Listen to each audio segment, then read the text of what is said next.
9 is a movie I believe sits at the back of everyone's mind that watches it and leaves them with the bittersweet notion that through struggle we can persevere. It's a shame then that such a strong message is clouded by the rest of the movie. I remember being on holiday in Disneyland at the time when I first saw the poster and its release date of 9/9/2009, so as you can guess, childhood me was like, this is amazing! That's the number in the movie! The origins of 9 come from a short film of the same name created by Shane Aker that was nominated for an Academy Award for Best Animated Short. Despite not winning the category, it did however catch the attention of Tim Burton, who would go on to produce a full-length feature of the film, having been impressed by its artistic style and vision, with Shane brought on to both write and direct this full version. With Burton's name attached to the project, it was fairly easy to convince a studio to finance the film, and Focus Features, the same studio that was responsible for distributing Coraline, was chosen, and the film was given a budget of $30 million. As seen in the behind-the-scenes footage, the entire production team was hyped for this film's creation, as they knew by making it they were creating something different and unique, taking a massive leap from what Disney or Pixar had been creating for many years by this point. Unfortunately, the movie barely broke even on its initial investment, making only $40 million during its initial run. When accounting for the cost of marketing, 9 ended up being a financial loss for the company, with many reviews for the film praising minor innovations, but heavily criticizing the rest. If there is one thing to praise 9 for, it's that its initial open-endedness adds a lot to the atmosphere and world building. What happened here? Where are the humans? And just what are the Stitch Punks really? 9's awakening to find the dead scientist next to him, and a window leading out into a bombed out street immediately hammer home the tone the film is setting out to make. That damn, this is what Florida looks like. The overall design of the film is fantastic as it shows the animators put detail into everything, for the desolate land the world has come to be filled with destroyed junk, to the machine factory looking like it's about to start crawling after you at any moment. Each piston looking like the giant mechanical leg of a spider. And speaking of mechanical, the robotic monsters that we encounter in 9 are straight up nightmare fuel. Obviously you've got your bird or dog looking robot, all fairly common in dystopian movies like this, and then we've got the tapeworm that crawled out of my fucking nightmares. Did you know parents thought this was a children's movie? Another positive the film has going for it is the Stitch Punks themselves. Despite having the same base model, a lot of care was put into making the character designs reflect their personalities and quirks. Conceptually, these characters are fascinating, where they come from, what they can do individually, and the methods they each employ to survive in this world. However, the movie is only interested in explaining the world around them, so the characters come off as bland, with barely anything to offer.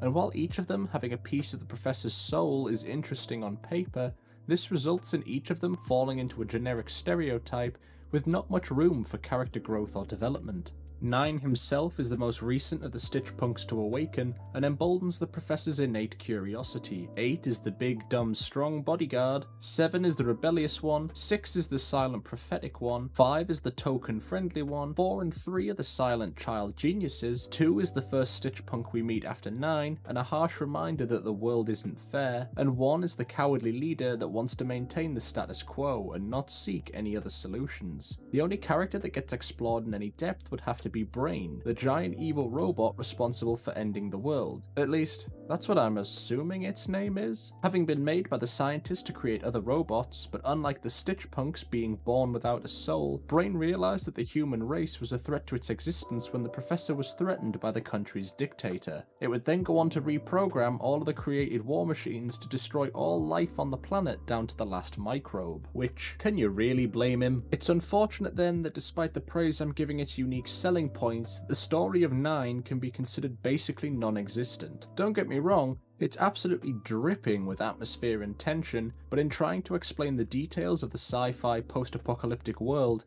it forgets to offer any actual plot to go with that. The one thread we are given is how 9 and the others try to eliminate the robots that have destroyed the world. It's completely missing a straightforward narrative structure, and the characters themselves do nothing to progress the plot forward until the film is nearing its conclusion. The rest of this time is simply filled up with exposition. In expanding his short story to the big screen, it definitely feels like Shane Aker simply ran out of story ideas. The original short was dark, somber, and told a neatly wrapped story that left intrigue for those that watched it. Expanding that basic premise into a plot that covers almost 90 minutes, however, left a lot to be desired. Save for 2 conventional plot twists and the not so satisfying ending, the film also suffers from a lack of scale, with characters seemingly able to cover vast distances in no time at all. The most egregious example of this being towards the end of the film, where 9 is tasked with going back to the start and finding out the scientist's secrets. He manages to run all the way from the factory back to the house in one cut, finds the secret exposition videotape, then runs back to the factory all in the space of about 5 minutes and 3 jump cuts total. And that's not even getting started on the ending itself. How does a soul turn into bacteria anyway? I don't like them putting chemicals in the water that turn the friggin' frogs gay! It feels like when writing the story, the production team couldn't decide what they wanted its end goal to be. It was difficult to figure out or predict when the film was going to be over and what the point of the film actually was, right up until its ending just happens, neatly tying the film up with a feel-good bow of vague symbolism and hope,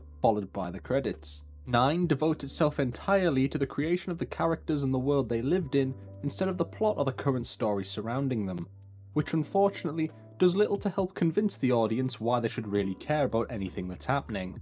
I see 9 as a film that is much more interesting and impressive as a concept than in an actual movie itself. It has all the components that could make a fantastic animated feature, with a creative post-apocalyptic setting that holds a lot of unique and creative ideas and animation. But it was never going to stick the landing. The story moves too quickly, the dialogue is boring, and while the characters are unique, they unfortunately fall flat. The movie would have benefited so much if it had slowed down its narrative and spent more time fleshing out the characters and explaining the world. Give me a reason to invest in these ragdolls, whether it be 1's fear-mongering and why he's afraid, or the curiosity of 9 and why he's so inquisitive. Just something. But whenever one of these characters would die, I just didn't care. After re-watching this film as an adult, I see its flaws, but I admire its ingenuity, as it definitely stands out for what it was trying to accomplish. And I do think it's worth checking out simply for the fact it tried to showcase that animation didn't just have to be for children. There's still rumours that a potential sequel is in the works, however, so if it does ever come out, let's hope that this time skip has allowed them to truly nail what they want to show us next.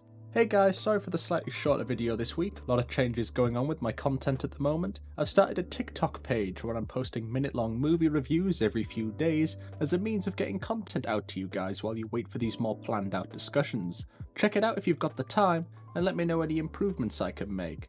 Same here for this channel. Don't forget to subscribe, like, comment or share the video if you enjoyed it, and follow me on Twitter to keep up to date with my day-to-day random thoughts. That's all from me. See you next time.